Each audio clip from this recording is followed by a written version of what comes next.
Hugues Hector Zogo en ligne. Bonjour Hugues Hector Zogo.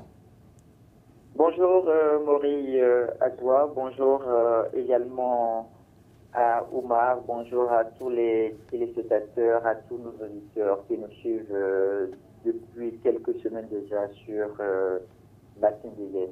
Merci à vous pour votre disponibilité malgré les difficultés pour rallier Glodigbe. Vous avez accepté de rester en ligne. Merci infiniment. Oumar Réandou, bonjour. Bonjour Maury, bonjour chers téléspectateurs, bonjour Hugues Hector Zogo. J'aurais aimé que vous soyez présents sur ce plateau ce matin. On se doit des comptes là. Ça va se régler d'une manière ou d'une autre. Très bien. Merci en tout cas. Merci à vous. Je ne sais pas si vous avez suivi un peu les unes défilées, mais nous allons tout de suite à la une du quotidien Matin Libre qui parle de critiques contre le régime de la rupture. Le quotidien s'exclame, Azanaï intouchable, mais nous on va s'interroger ici dans ce studio. Critique contre le régime de la rupture, Azanaï, l'intouchable, Hugues Hector Zogo. Quelle analyse en faites-vous? Vous avez entièrement raison de pouvoir mettre cette affirmation du quotidien à l'interrogative, parce que pour moi, l'on peut bel et bien parvenir à analyser plusieurs paramètres au point de parvenir à une analyse assez objective et qui ne crédite pas donc cette affirmation de ce journal. Alors, je prends le personnage Candide Azanaï et je commence tout de suite par dire que de par le passé, il a pu travailler avec plusieurs chefs d'État, en l'occurrence le docteur Thomas Boni-Yahi et actuellement avec Patrice Talon. Et quand on prend un peu de recul, on se rend compte que c'est le personnage qui s'est retrouvé dans le Caritas à travailler surtout à l'élection de Patrice Talon en tant que président de la République. Ça y est, à un moment donné, il y a eu tellement de points de discorde entre Candide Azanaï et l'ancien président de la République, le docteur Thomas Boni-Yahi, au point où il fallait à un moment donné rechercher, je vais dire, la perle rare capable de diriger notre présidence. Parce que, ne l'oublions pas, avec Thomas Boni-Yahi, on a eu quand même quelques couacs sur le plan de la gestion du pouvoir d'État. La question de la bonne gouvernance était rentrée en jeu, ce qu'on appelle le reste de l'État. Et Boni-Yahi était devenu pratiquement celui-là qu'il fallait faire partir, non seulement lui seul, mais de faire partir avec tout son régime, tout son système. C'est ça. Et donc, Candide Azanaï a pu faire partir de cette grande figure de notre pays qui l'ont combattu à visage découvert, qui ont combattu Boni-Yahi à visage découvert. Oui. Il était resté très critique, très acerbe. On se rappelle aussi qu'à un moment donné, le régime de Boni-Yahi avait tenté de vouloir l'arrêter. Bien sûr. Et l'environnement à Cotonou, les Béninois s'en rappellent. Très bien. Alors, une fois qu'il a pu mener toute cette tractation d'ordre politique et qu'il est parvenu à imposer par les urnes son candidat à notre pays, donc Patrice Talon, devenu président de la République dès le 6 avril 2016, après sa brillante élection le 20 mars 2016, 20 mars, qui en réalité se retrouvait d'ailleurs être la date anniversaire de naissance d'un ancien président d'institution, je veux nommer le professeur Joseph Gobenou. Oui. Donc on peut se permettre de dire que déjà dès le 20 mars, notre pays, le 20 mars 2016, notre pays s'est retrouvé à vivre non seulement la forme d'alternance, mais une sorte d'espérance sur le plan de la bonne gouvernance. Il s'est retrouvé par la suite dans le gouvernement, le tout premier d'ailleurs, Oui. Mais à l'exception de ce qu'il n'a porté que le titre de ministre délégué à la Défense nationale. Et déjà, on peut se poser la question de savoir, pardon, le président de la République fait le choix de confier à Tanguy Dazanaï le choix du ministère délégué à la Défense nationale et qu'il continue lui-même en tant que chef d'État d'être le premier acteur à pouvoir décider en ce qui concerne ce secteur ministériel. Les autres ne se sont pas retrouvés dans la posture de ministre délégué. Et jusqu'à aujourd'hui d'ailleurs, nous avons un ministère de la Défense nationale qui est occupé par un compatriote, mais dans la posture de délégué. Mais après, il a déposé le tablier. Après, il a déposé le tablier et aujourd'hui, on observe ses sorties. On suit. Et la dernière en date, vous connaissez. Peut-être que cette nomination n'a pas plu à Tanguy Dazanaï. Et donc, quelques mois après, il a déposé son tablier, il a cherché donc à quitter le gouvernement. Pour certaines personnes, c'est de l'audace.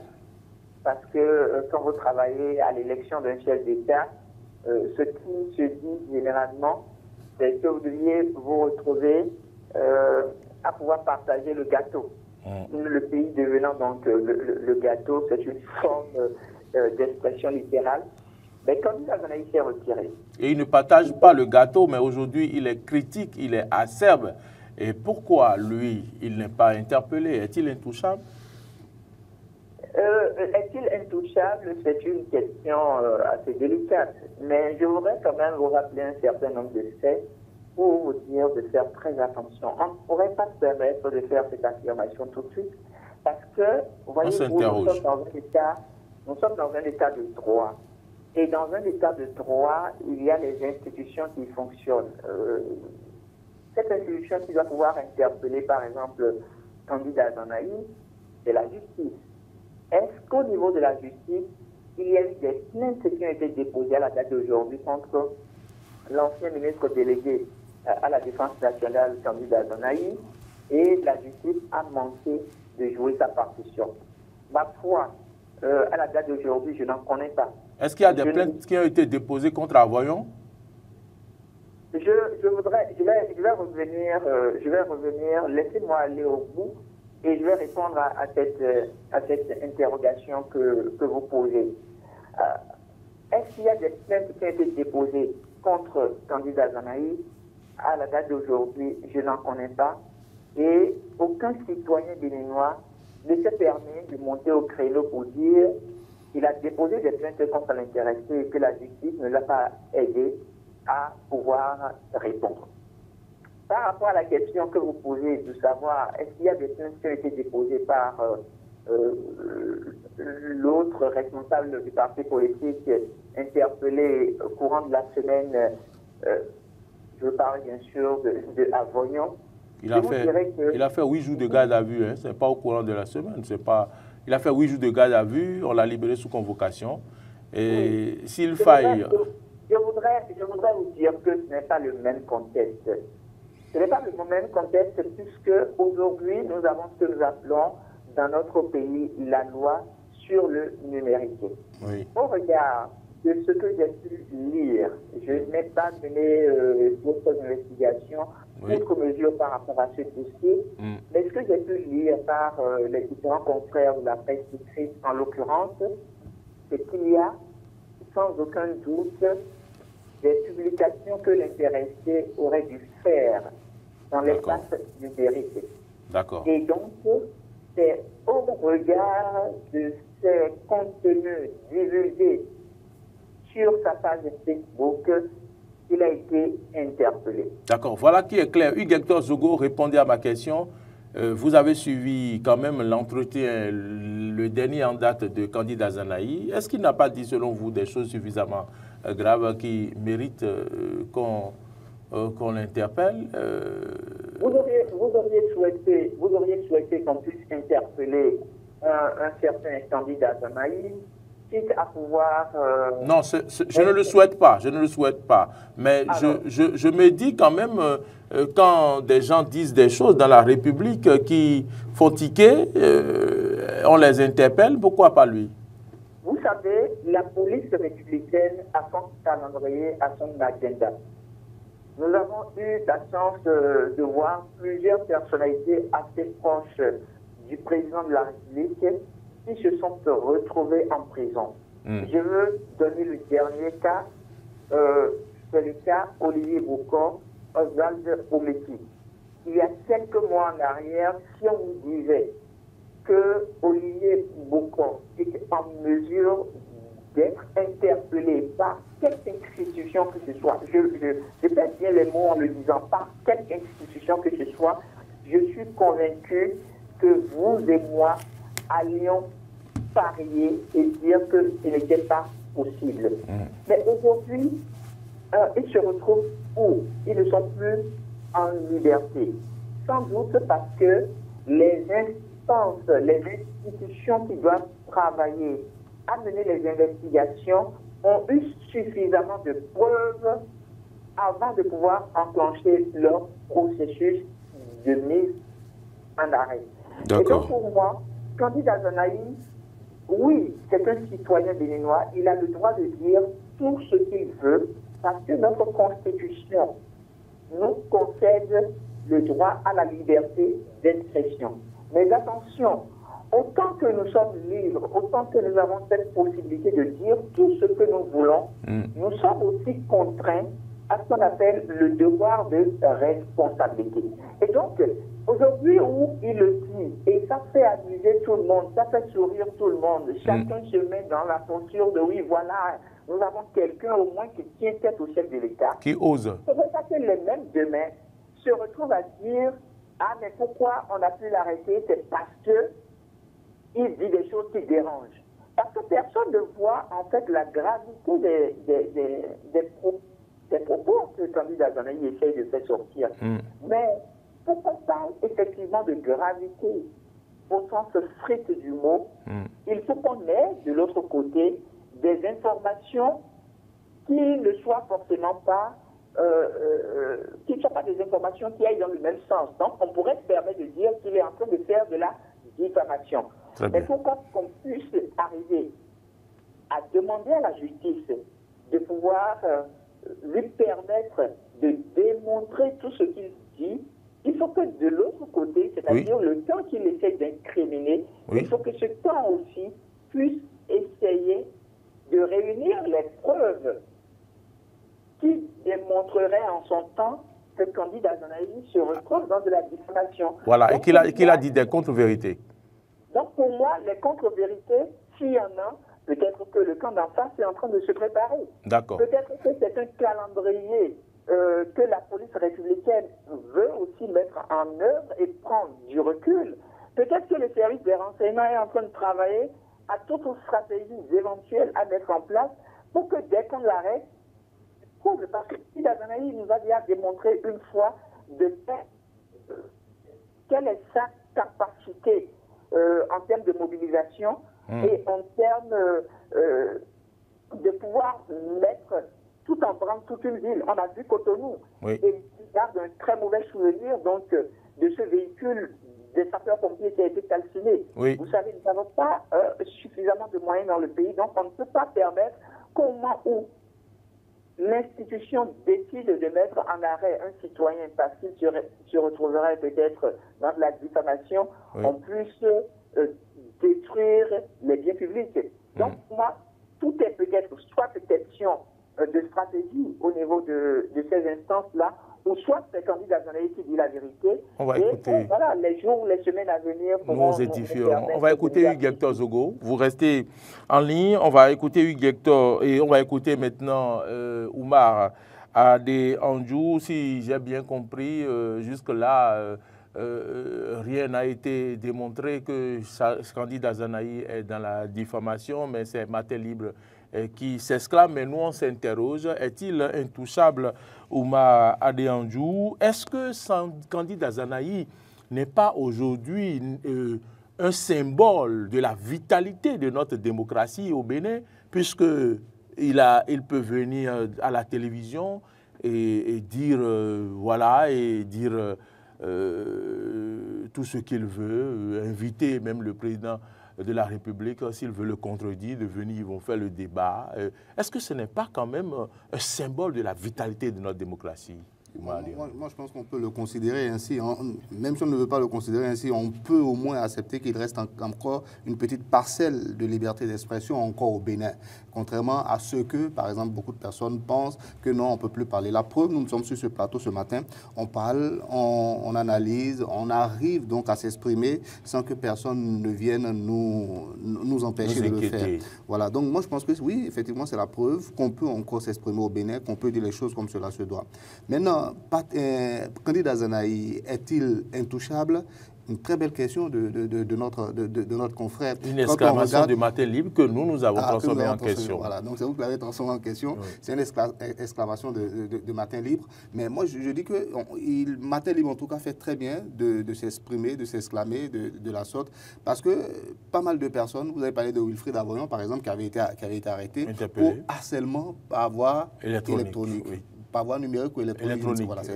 Voilà. Donc, il y a pas mal de personnes comme ça qui, dès qu'ils outrepassent les tests, dès qu'ils vont à l'encontre de ce que les tests ont recommandé, on les arrête immédiatement. Donc, dans le cas de Candide Azanahi, moi, en tout cas, personnellement, je me suis permis de regarder tout ce que Candide Azanahi, les émissions, enfin, la dernière émission, par exemple, qu'il a fait avec nos confrères de Bip Radio, j'ai tout regardé du début jusqu'à la fin.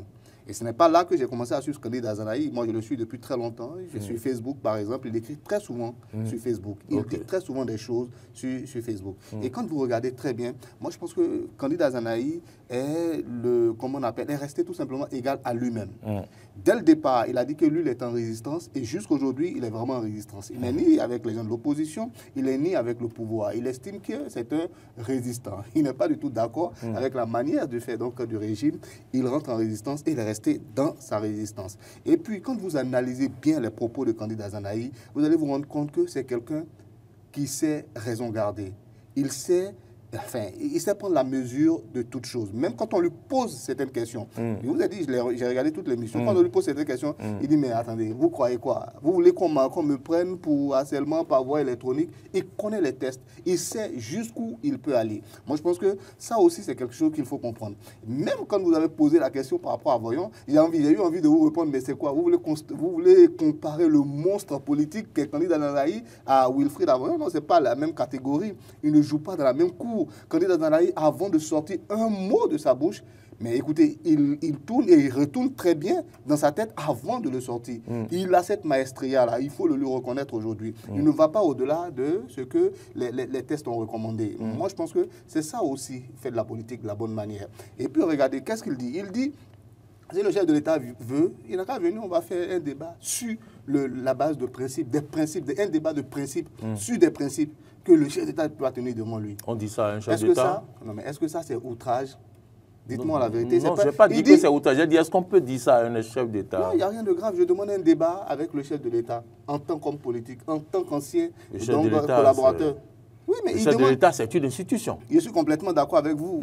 Il n'a pas versé dans l'invective. C'est vrai que quelquefois, ça frisait l'invective quand il a parlé, par exemple, comment il s'appelle, du porte-parole du gouvernement, Mbedi. Il s'est rappelé il s'est rappelé un peu du fait qu'à un moment, on lui a demandé est-ce que son parti était encore un parti. Et l'autre avait donné une réponse et il a estimé que non, il a menti, c'est un menteur. Bon, moi, je n'ai pas trop aimé par exemple cet aspect-là. J'aime pas quand on verse dans l'investir dans l'arène politique. Pourquoi? Parce que tout simplement, les passions sont très, comment on appelle, peuvent très rapidement se déchaîner et donc il faut faire très attention à ce que l'on dit. Et moi, je pense que Candide Azanahi, il fait aussi très attention à ce qu'il dit.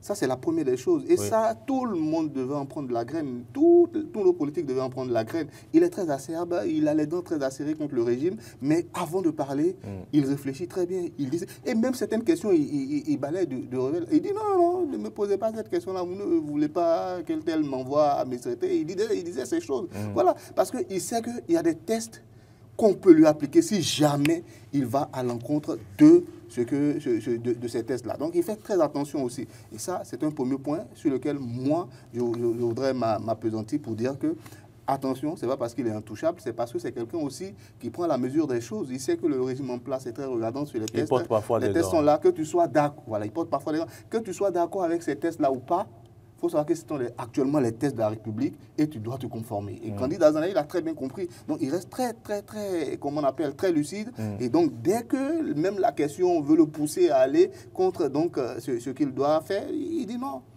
Je ne réponds pas à ça. Mais par contre, quand il a des choses qu'il a envie de dire, il le dit. Il dit beaucoup de choses qui sont aussi contestables, mais il a le droit aussi de le dire. Par exemple, quand il dit, par exemple, que la statue de Burguera, qui est à, comment on appelle, qui est à l'aéroport, ne doit pas être, par exemple, à l'aéroport, ça c'est contestable. Mais il a le droit de le dire, et il le dit avec beaucoup de véhémence. Il dit non, ça et il sort ses arguments. Un faux calcul. Oui, il sort ses arguments. Il dit c'est un faux calcul. On va arrêter quelqu'un pour ça? Moi, je ne pense pas. Si on reste vraiment dans cette logique-là, moi, je ne pense pas qu'on va arrêter quelqu'un pour ça. Ça, c'est la première des choses. Et là où je rejoins Hector, c'est que chaque institution, chaque structure étatique, tous ceux qui sont chargés de vérifier que la démocratie est bien en marche, que les tests sont respectés par les uns et les autres, chacun d'eux a son calendrier. Il a dit, Hector, et c'est là où je suis d'accord avec lui. Peut-être qu'ils sont en train de l'analyser, peut-être qu'ils sont en train de l'observer, peut-être qu'ils sont en train de voir autour, à côté de lui, un peu partout pour voir, est-ce qu'il n'y a pas de la diffamation dans ce qu'il dit? Est-ce qu'il n'y a pas de propos outranciers, comme vous avez dit tantôt? Non, ils vont à chaque fois analyser. Ils ont leurs outils pour travailler. On attend de voir. Mais moi, pour l'instant, je n'ai rien, enfin, je n'ai pas entendu de choses très, très, très graves ou au point de dire qu'on va... Qu'on peut l'interpeller, qu'on peut aller le toucher. Voilà. Maintenant, par contre, tout ce qu'il dit, il y a beaucoup de choses contestables là-dedans, mais ce n'est pas là le sujet. On a dit, est-ce qu'il est intouchable? Moi, je dis non, je ne pense pas que ce soit intouchable. C'est un politique bien chevronné, il sait ce qu'il fait, il sait tourner sa langue cette fois dans sa bouche avant de parler, il porte des gants à chaque fois, et quand il y a des questions sur lesquelles il n'a pas les compétences, ou bien il estime que s'il répond à cette question selon ses convictions actuelles, voilà, il ne pourra pas faire de réserve par rapport à ça, et que si jamais il répond ce qu'il doit répondre, la loi peut le rattraper. Il le dit aux journalistes, il dit non, moi je ne vais pas répondre à ça, parce que vous voulez me retrouver administrateur, ou bien vous voulez que... Voilà, il dit ça tout le temps. Donc moi je pense que c'est ça aussi un bon politique, c'est ça aussi un bon citoyen qui prend la mesure de ce qu'il est dans la République également. Voilà, et Candidat Azanaï, ce n'est pas n'importe qui dans la République, vous savez. Hector a dit qu'il a travaillé avec Yahi, il a travaillé avec Talon, moi j'ajoute, il a travaillé avec Soglo, et il était là même au moment donc, de la conférence des forces vives de la nation. Il a dit lui-même, à 17 ans, c'est pas donné à tout le monde. À 17 ans, on a envie d'aller jouer au foot, aller s'amuser. Pour lui, déjà, il avait cette conscience-là, ce sérieux-là. Et on l'a toujours connu avec son côté très sérieux, tout le temps en cravate, tout le temps en costume. C'est quelqu'un d'assez sérieux. Et donc, déjà à 17 ans, en 90, il allait déjà participer donc, à comment on appelle là, à la conférence, à ces discussions qu'il y avait déjà au moment donc, de la conférence vive enfin, la conférence nationale des forces vives. Donc il partait déjà donc, en ce moment-là. Et il a dit encore une phrase, excusez-moi, où il dit « Je suis le plus petit comment on appelle, des anciens, et le plus grand des nouveaux. » Enfin, il dit qu'il est un peu dans une position, on va dire, charnière dans la classe politique aujourd'hui. Il est né avec les anciens, il est né complètement aussi avec les très jeunes qui sont en train d'arriver. Lui, aujourd'hui, c'est un peu celui qui connaît non seulement les anciens, la manière de faire des anciens, mais il connaît aussi également les tout nouveaux. Voilà, l'aîné des nouveaux, le plus jeune des anciens. Donc, moi, je pense qu'il est un peu dans cette logique-là. Et il est resté égal à lui-même. Ça, je tiens à le rappeler. Il est resté égal à lui-même. Il n'a pas dévié de sa ligne droite. Depuis qu'il a quitté le régime, il a dit « Moi, je suis résistant » et il est résistant. Hugues Hector Zogo, est-ce que vous êtes toujours en ligne? Hugues Hector Zogo est parti pendant que je m'apprêtais à lui adresser ma parole. Je vais vous adresser alors ma deuxième question en attendant qu'il ne retrouve la ligne. Dans l'opinion publique, on entend les gens dire quand même que lui seul a l'audace de dire tout ce qu'il dit. Hugues Hector Zogo. Oui, Omori Agua. Oui, vous avez entendu Oumar Adéandiou. Est-ce que vous voulez réagir ou bien je peux vous poser ma question? Allez, c'est pour votre question. Alors, dans la République, on entend dans l'opinion publique, les gens dire que oui, Candidat Azanaï, quand même, lui, il parle et personne ne lui dit rien, personne ne l'interpelle, que donc cela confirme que c'est un jeu politique, il joue à un jeu politique, il est là pour distraire les politiques, et que c'est un deal entre lui et le chef de l'État. Est-ce que vous y croyez? Je vais commencer par vous dire que nous avons malheureusement des politiciens de notre pays qui ne font pas du tout une lecture assez objective de l'actualité. Et il y a plus de passion qui emportent par surtout. Vous regardez très bien comment est-ce que candidat Zanaï se comporte. Vous vous rendez compte qu'il veut, d'une manière ou d'une autre, surfer sur l'actualité du moment pour rester effectivement dans la conscience collective. Et le jeu marche si bien. Regardez un peu comment est-ce que le candidat Zanaï organisait des séances avec ses militants. Il donnait ses communications. Mais au même moment, la classe de l'opposition tentait de faire la même chose, mais sous différentes formes, et ça leur était fatal. La quasi-totalité de nos compatriotes qui se sont retrouvés à l'extérieur du pays sous prétexte de ce qu'ils sont en exil, c'est simplement qu'ils ont manqué de tact. En fait, on n'affronte pas un régime sans pouvoir prendre de gants. Mais malheureusement, nos compatriotes politiciens ne l'ont pas compris. Ils ont pris Patrice Talon comme la même figure de Boniaï, alors que c'est deux grandes figures différentes, c'est deux personnages différents. Regardez très bien, Patrice Talon qui se retrouve être de par le passé dans les affaires, donc ce qui doit pouvoir primer pour lui, c'est le résultat. Donc le résultat qui permet de faire suffisamment de chiffre d'affaires. Contrairement à Boniaï, qui lui se retrouve dans cette posture de oui, je veux incarner l'humanisme, je suis au cœur du système économique et par conséquent, je permets à mes compatriotes, dès que j'ai 10 francs, de leur permettre tous d'avoir un centime, quitte à obtenir leur sourire. Ce n'est pas la même chose. Et donc, ils ont pris les armes qu'ils ont utilisées, les armes politiques qu'ils ont utilisées contre Boniaï pour pouvoir faire la même chose avec Patrice Talon. Mais l'autre, il est dans la posture de quelqu'un qui cherche du profit. Et une fois chef d'État, il ne peut que réfléchir de la même manière parce que de tout le temps, il n'a pensé que profit. Et lui-même d'ailleurs, il n'a pas manqué de le signifier à plusieurs égards. Je le pense d'abord qu'à moi-même. Et il a entièrement raison. Vous et moi, si nous nous retrouvons dans une communauté et qu'il est question peut-être de nous prononcer sur une question d'actualité, avant que vous me fassiez sortir des mots, vous deviez forcément penser à votre liberté d'abord. Ce que je veux dire là, est-ce que ça me permettrait les minutes à suivre de rester en liberté? Vous ne pensez pas à une quelconque liberté de Hugues Hector Zogo. Donc vous pensez en tant qu'être humain, vous pensez d'abord à vous-même. Avant d'être humain, vous êtes un être. Et c'est là l'erreur de nos politiciens. Ils ont manqué de justesse, ils ont manqué de tact. Et donc, ils ont suivi le candidat Zanaï qui, tout le temps, avant de pouvoir se mettre dans la posture de politicien, se met d'abord dans la posture de citoyen.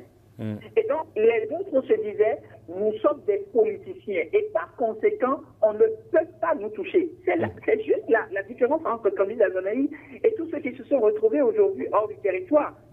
Quand je prends le pasteur, j'ai oublié son nom, je ne sais pas ce qu'il mange ce matin, mais qui a été ministre sous l'ancien président, le docteur Thomas Boniaï.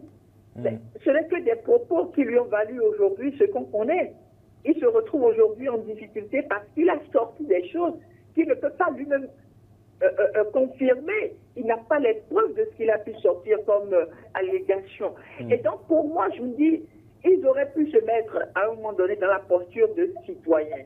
Je suis citoyen comme tous les autres. Et par conséquent, ce que je dis, à tout moment, on peut m'interpeller et je peux y répondre devant la justice. Très bien. Mais ils se sont dit, je suis politicien.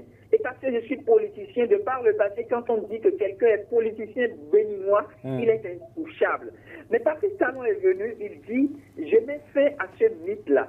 Que vous soyez politicien, que vous soyez magistrat, que vous soyez notaire, que vous soyez huissier, que vous soyez douanier, peu importe votre rang social, dès que vous dites quelque chose, vous êtes en mesure, en retour, d'y répondre. C'est là tout l'intérêt de la notion de la responsabilité citoyenne. Et malheureusement, quand vous regardez Candidat Zanaï, Oumar Hadi Anzou l'a si bien dit, Candidat Zanaï ne se prononce pas sur n'importe lequel des sujets. Il fait de la sélection. Ce qui peut lui permettre de recevoir la masse derrière lui, c'est ça qu'il engrange comme sujet. Il en parle avec fourgue. Il en parle avec des citations de grands philosophes, parce que lui-même étant philosophe de carrière, est très compétent. Et donc, il sait que le peuple aime ça. Le peuple ne va pas dans les détails. Le peuple ne va pas dans ne fera pas du recul pour avoir un regard assez critique. Le peuple est dans l'esprit de critique. C'est un pouvoir qui est en place. Que faut-il dire pour démontrer que rien ne va? C'est ça la posture du peuple. Quand je parle du peuple, je veux parler de la masse, parce que c'est cette masse-là qui est manipulable. Et donc, la masse analphabète qui est manipulable ne comprend pas réellement ce qui se fait. Et quand on parle de la bonne gouvernance qui est un impératif, par exemple, il faut forcément mettre en place une certaine fondation. La fondation que l'on doit mettre en place, elle doit être sur le plan politique comme sur le plan économique. Mais quand on parle du plan politique, les différentes réformes, aujourd'hui on est en train de parler de la réforme du système partisan dans notre pays. Vous n'avez pas remarqué de vous à moi, vous n'aviez pas remarqué qu'il y a une certaine stabilité dans notre pays actuellement? Vous n'avez pas remarqué qu'il y a quelques années en arrière, à pareil moment, tous les cadres de nos différents ministères se seraient bien retrouvés dans leur région en train de faire de la campagne. Déjà les vendredis, puisque nous y sommes, vous ne verrez pratiquement personne. Parce qu'on se dit, le week-end est à nous. C'est les jeudis que ça commence, Hector. Les jeudis, déjà, les voitures officielles sont déjà sur les voies pour les différentes régions. Vous voyez, il y a eu cette difficulté-là, aujourd'hui, à laquelle les cadres sont confrontés. Il y a quelques années en arrière, puisque je parle donc de la fondation, de la bonne gouvernance, et je m'intéresse au volet politique, de par le passé, vous allez voir des cadres de la République qui vont pour des missions dans différents pays, mais à la même date et à la même heure. Et ils sont payés par le contribuable béninois. Aujourd'hui, ça ne se vit plus. Ce qui fait que, entre griffes, le fofo-dia ou bien le fofo-wa n'est plus une réalité aujourd'hui sous l'ère de Patrice Talon. Je ne le dis pas pour signifier qu'avec Patrice Talon, tout est rose. Je ne le dis pas pour signifier qu'avec Patrice Talon, il n'y a pas de sujet à reprocher. Je ne le dis pas pour signifier que Patrice Talon est irréprochable, mais je le signifie juste pour que nous puissions faire une marche en arrière. Que nous puissions... C'est le comparatif. Ce n'est même pas une question de comparatif, mais que nous puissions mettre le miroir devant nous et que nous puissions regarder d'où nous sommes partis. Est-ce que vous voulez répondre enfin à ma question, Hugues Hector Zogo? Est-ce que vous êtes d'accord avec ce qui se dit dans l'opinion publique que Candidat Zanaï est en train de distraire le peuple, que c'est un deal entre lui et le chef de l'État? Mais je vous donne des éléments très simples pour que vous puissiez mieux apprécier. Répondez alors à ma question. Pour que vous puissiez Nous avons écouté les éléments, vous pouvez maintenant répondre directement à la question. C'est pour vous dire que Patrice Talon n'a aucun deal avec le candidat Zanaï. Vous pensez que le candidat Zanaï fait partie de ceux-là avec qui on aurait pu avoir de deal? Si candidat Zanaï avait un deal avec Patrice Talon, tout serait déjà connu par les citoyens béninois. Depuis combien d'années? Il n'a qu'à prendre la parole, comme il sait le faire pour affirmer que lui, il a un deal avec Patrice Talon. Moi, je suis tenté de l'entendre comme ça. Il n'a aucun deal. Il prend juste la mesure des choses et quand il veut se prononcer, il prend des garde-fous. Mais comme je vous l'ai dit en début de cette émission, attention, tout ce qu'il dit n'étant que paroles d'évangile. Il y a de la vérité parfois dans ce qu'il dit. Mais au même moment, il y a des contre-vérités. Maintenant, les contre-vérités qu'il y a, c'est le chef de l'État qui juge de ce que, oui, ces contre-vérités-là portent atteinte à ma manière de gérer le pouvoir. Si la personne, ce qu'il dit, vous trouvez qu'il est en train de juste de distraire la conscience collective et que ça ne vous empêche pas, vous, de faire ce pourquoi vous avez été élu, pourquoi vous allez vous attarder sur son cas, je considère que soit Patrice Talon ne s'attarde nullement sur le cas candidat Zanaï parce qu'il se dit, bon, tu fais partie de ceux-là qui m'ont emmené au pouvoir. Peut-être qu'aujourd'hui, il y a des incompréhensions, mais le moment viendra où tu vas raviser ta position, tu vas rendre tes vomissures, ou même, il nous dit que candidat Zanaï ne se retrouverait pas dans la posture de l'enfant prodige. Vous aviez suivi cette parabole-là de l'Évangile. L'enfant qui a réclamé toute sa part, qui est parti, qui l'a dilapidé, et qui pourtant, au dernier moment, est revenu vers son père, le père miséricordieux, pour lui demander, Père, je t'ai offensé. Qui vous dit que le candidat Zanaï ne se retrouverait pas dans la posture de celui qui retournerait vers Patrice Talon pour dire, Monsieur le Président de la République, franchement, je ne comprenais pas, je vous ai offensé. Au point où il pourrait être désigné comme son dauphin? Non, je ne le pense pas.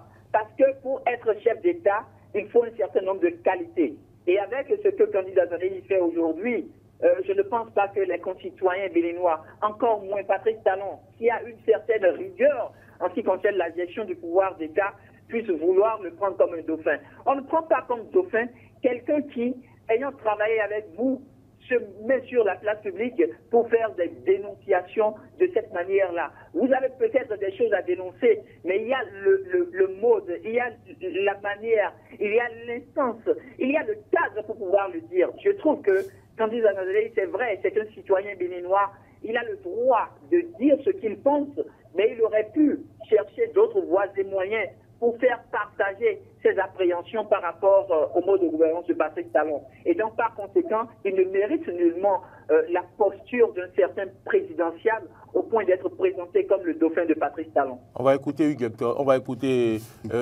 Oumar Riandjou. Vous avez écouté le développement de Hugues Hector Zogo. Il a répondu à ma préoccupation par rapport au fait que dans l'opinion publique, l'on pense que certains deals entre le président Patrice Talon et candidat Zanaï, c'est pour ça qu'il vient, il distrait les autres politiques, il dit résistance, suivez-moi et tout ça.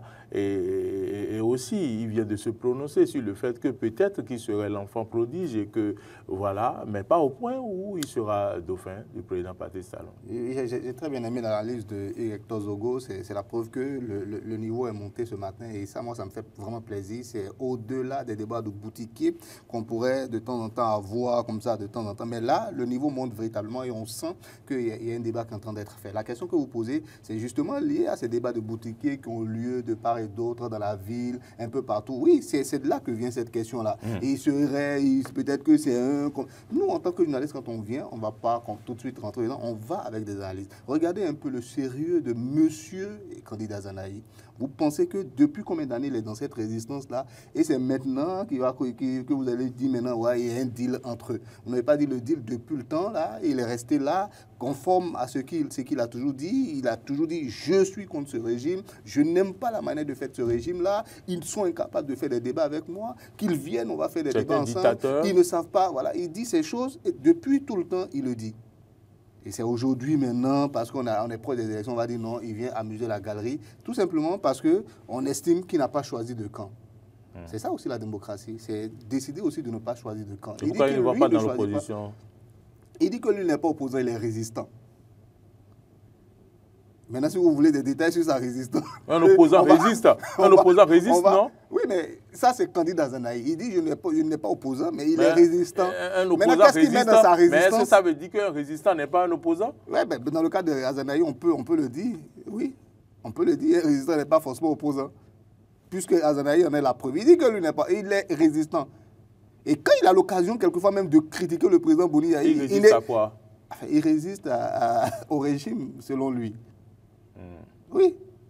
Et je disais tantôt, quand il a l'occasion, par exemple, de critiquer le président Boni Yahi, il a les dents aussi acérées que quand il critique le président, comment on appelle, le président Talon. Il a dit dans une petite phrase où il a dit, oui, que le gouffre, par exemple, que Talon a laissé, Boni Yahi avait laissé dans le temps, aucun président de la République ne pouvait régler ça en 5 ans. Imaginez ce que ça veut dire. Ça veut dire qu'il y avait une mauvaise gestion également au niveau du président Boni Yahi. Et ça, il ne l'a jamais caché. Donc, c'est quelqu'un qui est dans sa conception des choses et il n'a jamais déraillé, il reste droit dans ses bottes. Et Hector a dit des choses qui sont très, très, très intéressantes. Bon, il y a certains qui, moi, sont plus ou moins contestables aussi, mais il a dit des choses qui sont très intéressantes. Il a dit, par exemple, que Candide Azanaï, j'oublie là, qu'est-ce qu'il avait dit par rapport aux exilés, qu'il a mis les choses en relation avec ceux qui sont aujourd'hui hors du pays. Il a dit, c'est ça, c'est temps qu'on a commis des erreurs. Voilà. Parce que tout simplement, on faisait de la politique comme on faisait à l'ancienne. Voilà. Ils ont pensé que ça va continuer comme ça. Voilà, ils ont cru que ça allait continuer comme ça, alors qu'aujourd'hui, l'autre est très regardant sur les tests.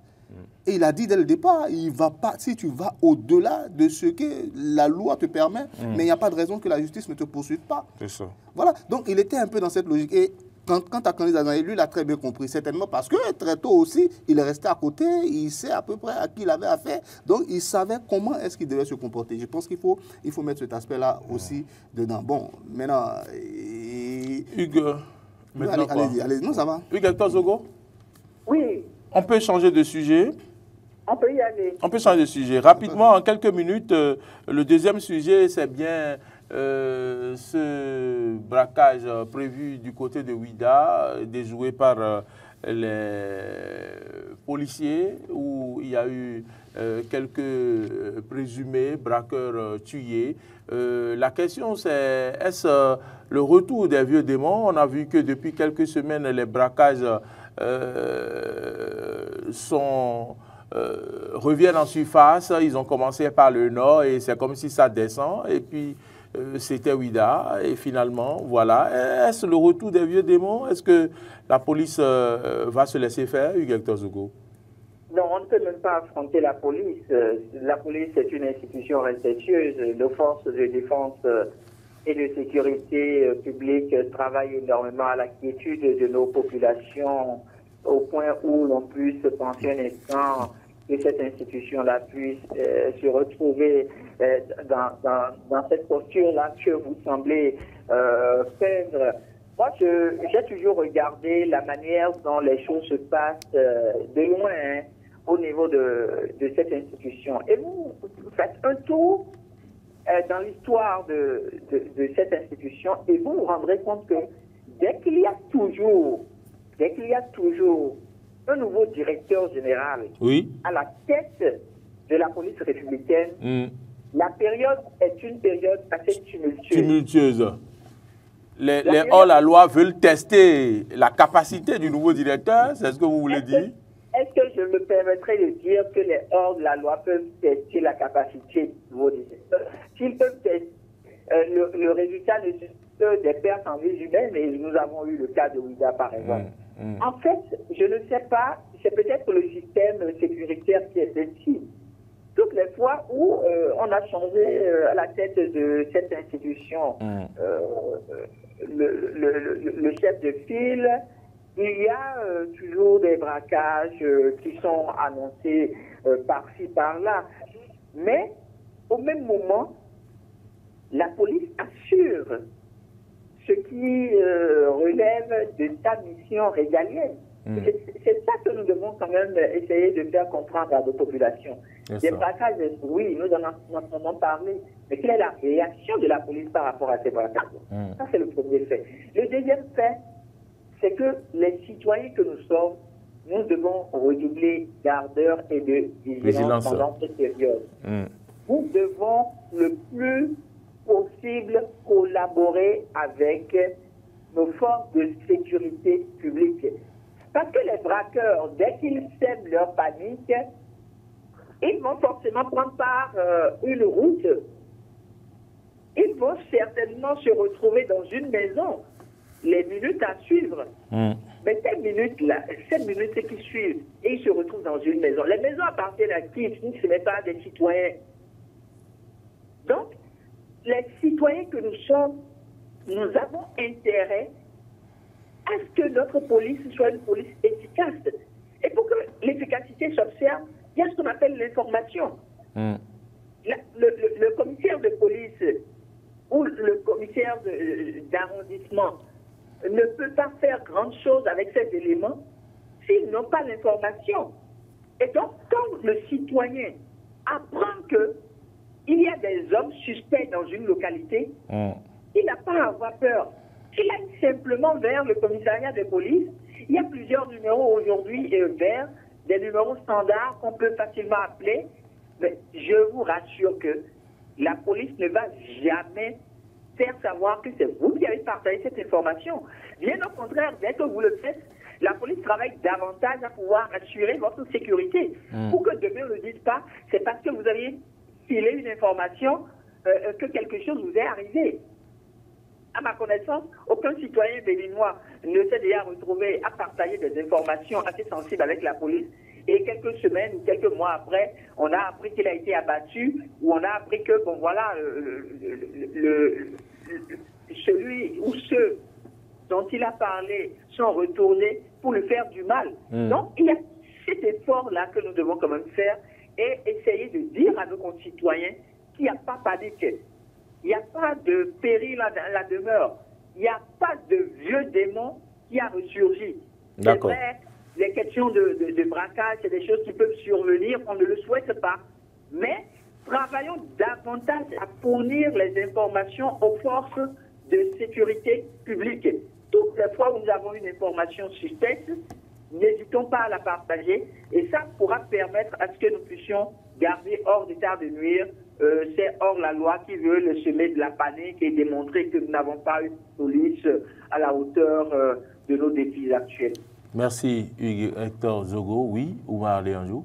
Oui, écoutez, moi je pense qu'il n'y a pas du tout de panique comme l'a dit Hector. Il n'y a pas de raison de créer la psychose dans la tête de nos concitoyens. Il y a eu des braquages dans le Nord. La police a fait son travail. Quelquefois, ça a dérapé. Je crois que les autorités immédiatement aussi sont intervenues et ont réagi, ont pris des sanctions, des décisions. Et dans le cas de Ouidah, il faut le rappeler aussi, c'est important. Ce n'est pas un braquage qui était en cours, mais c'était des braqueurs qui étaient donc traqués par la police. Et donc, c'est les enquêtes qu'on menait en fait la police vers ce travail. Donc, c'est un travail en fait des policiers et de la police qu'on doit en fait saluer là maintenant.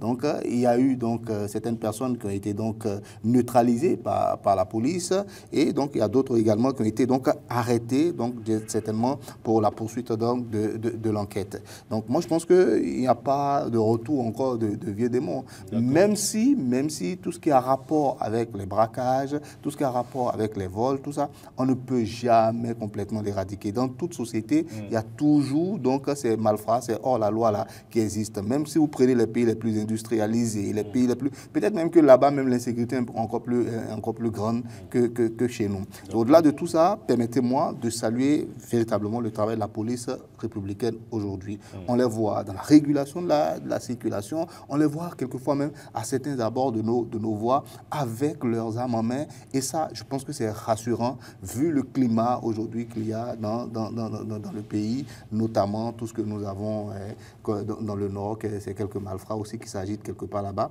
Donc, moi, je pense que tout ça est rassurant et c'est un travail qu'il faut féliciter. Voilà, il faut vraiment les féliciter. Ce qu'ils ont eu à faire à Ouidah, c'est d'ailleurs même ça qui devait normalement nous rassurer, qu'on n'est pas en train de retomber dans les vieux démons, comme vous avez dit, c'est pas le retour des vieux démons, et c'est plutôt la police qui a fait ses enquêtes, qui s'est servi donc de ces renseignements pour donc arriver à neutraliser ces personnes-là.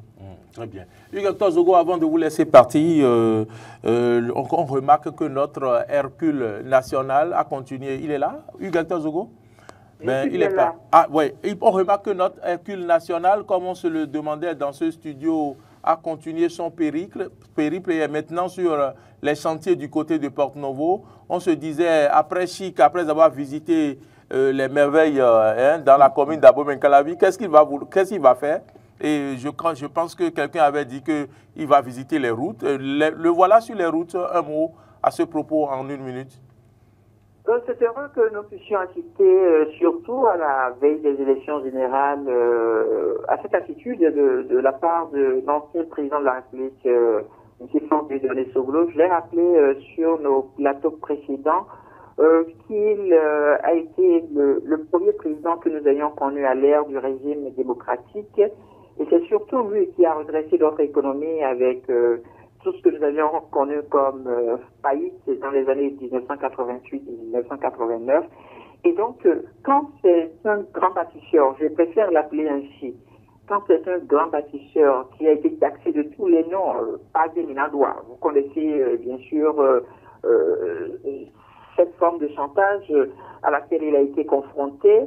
Vous savez également ce qui lui a valu de pouvoir perdre donc sa réélection à la tête de notre pays en 1996.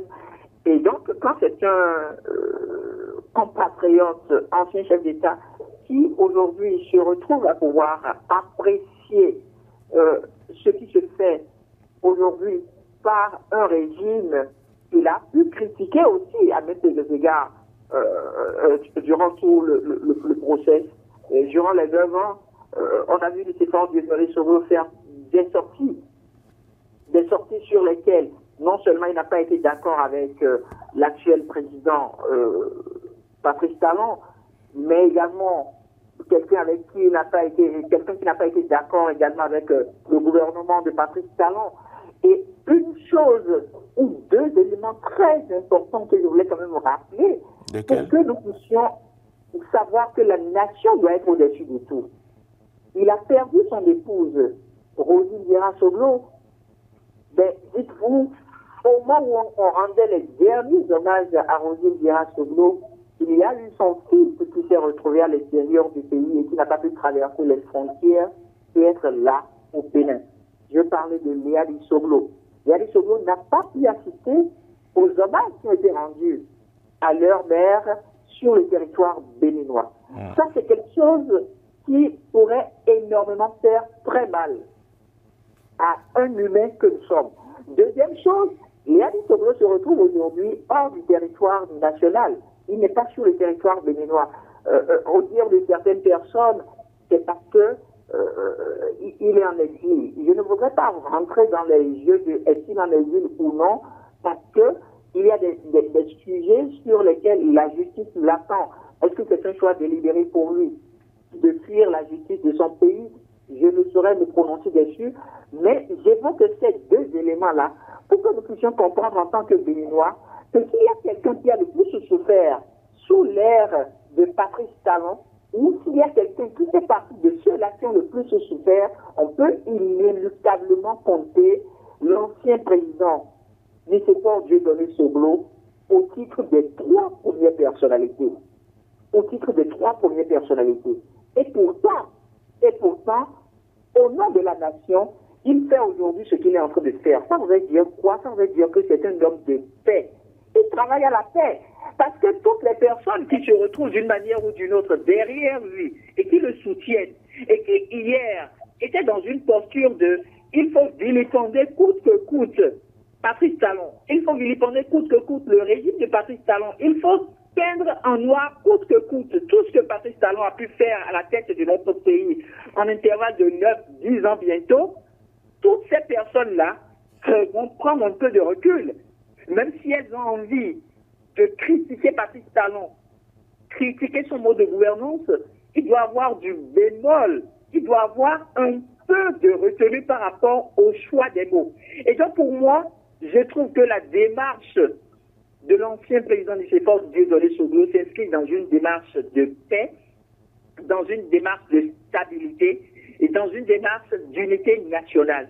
Et j'invite par conséquent tous nos compatriotes béninois, que ce soit ceux qui sont à l'intérieur du pays ou ceux qui sont à l'extérieur du pays, à pouvoir prendre de la retenue. Avoir de la retenue et se dire que, au-delà de tout, tel que notre Constitution le stipule, le Bénin reste indivisible.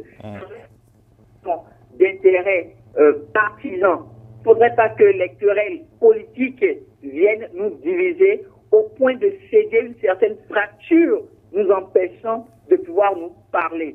Et à l'endroit du président de la République, je voudrais signifier qu'il puisse aussi prendre cette démarche de Nicéphore Dieudonné Soglo comme une démarche de quelqu'un qui souhaite que les élections générales de 2026 puissent se passer dans de meilleures conditions.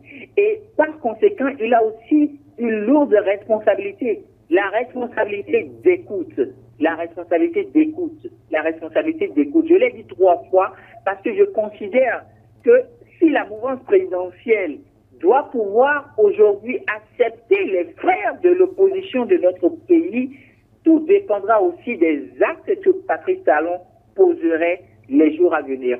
Merci. Hugues-Hector Zogo, vous aviez la parole en 1 minute, mais vous avez fait plusieurs minutes. Merci également pour votre ténacité à rester en ligne tout au long de cette analyse. Merci à vous, Hugues-Hector Zogo. On dirait que rester en ligne vous inspire plus qu'être sur ce plateau. Merci également. Je ne sais pas si vous avez un mot de la fin.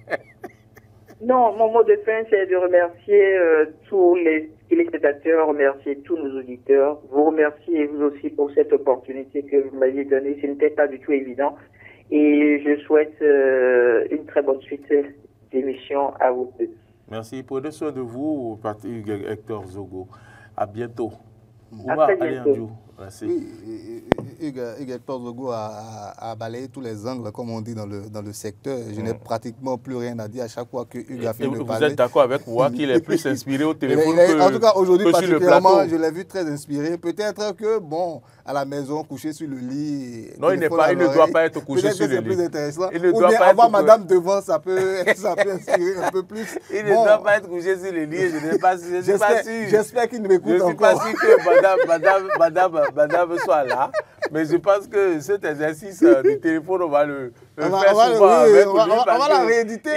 Il est plus inspiré. Avec Hector. On va l'essayer avec vous aussi la semaine prochaine pour voir est-ce que vous allez faire le même rendement. Mais voilà que moi je suis à 2 pas. En tout cas, même si vous êtes au portail, on va vous remettre le téléphone et vous appeler pour que nous puissions voir votre niveau d'inspiration au téléphone.